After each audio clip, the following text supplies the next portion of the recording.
working on the nuclear power station is my friend Larry. He wants to be a scientist someday. I'm Dr. Woodley. I'm a scientist. Well, Larry, what do you remember from our talk the other day? I know that everything around us that we see and touch is made up of billions of tiny invisible particles called atoms. There are neutrons and protons in the nucleus, and electrons which whirl around the nucleus in various orbits. Very good, Larry. Woodley, what are radioactive atoms? Well, scientists once believed that atoms of elements never change. Later, they discovered they were mistaken. We know that certain elements do change. They are naturally radioactive. This means that they give off a stream of energy in the form of powerful rays or particles shot out like bullets at tremendous speed. Radium is one element that is naturally radioactive. Working with strongly radioactive materials can be dangerous. It requires very special arrangements. This is a glove box.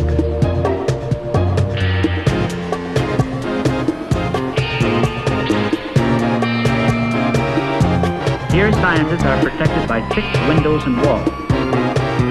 Machines using radioactive materials are heavily shielded with lead and concrete.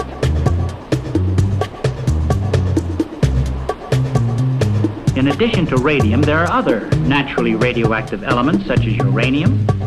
Uranium is the most complex atom found in nature. The most common type of uranium is uranium-238. Scientists experimented to learn what would happen if they fired a neutron bullet at the nucleus of the uranium atom. What they discovered helped them develop a method of freeing and controlling some of the tremendous energy locked in the atomic nucleus. Think of it, Larry. The energy packed in a piece of uranium the size of this marble could drive hundreds of locomotives traveling at more than a mile a minute for more than an hour. Scientists release some of this energy through a process called nuclear fission. When a high-speed neutron strikes a uranium nucleus, the nucleus splits apart violently. A tremendous amount of energy is released in the form of heat and radiation. Extra neutrons are given off, and they serve as bullets which in turn strike other nuclei and split them too. The process is repeated.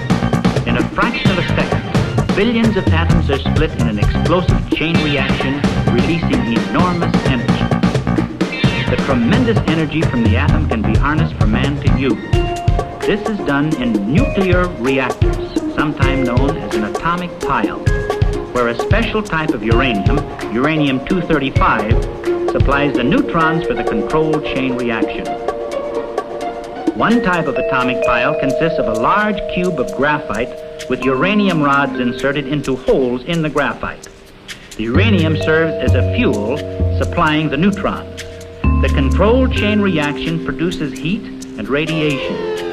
If the uranium neutrons in a reactor were allowed to speed around naturally, they would be too fast to hit enough uranium nuclei.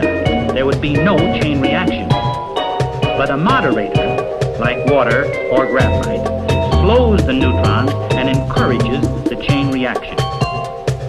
The chain reaction in the reactor is under full control at all times. If the reaction is too strong, control rods, which absorb neutrons, move in to slow down the reaction. In this way, nuclear fission can be speeded up or slowed down at man's will. Nuclear reactors come in various types. Here you see what are called tank types. This is a uranium graphite pile.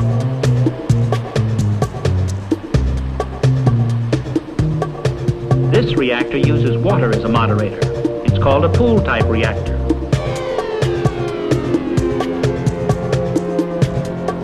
In a nuclear power plant, for example, electricity can be produced. The heat is generated in the core where the atomic fuel is located. It passes to a heat exchanger to make steam. The steam drives a turbo generator for the production of electricity. The source of heat is the only difference from a conventional power plant. That's what will be in the book, Larry. All that, plus the idea we are only in the beginning. Young people will grow up to see the radioactive atom put to uses that have not yet been thought of.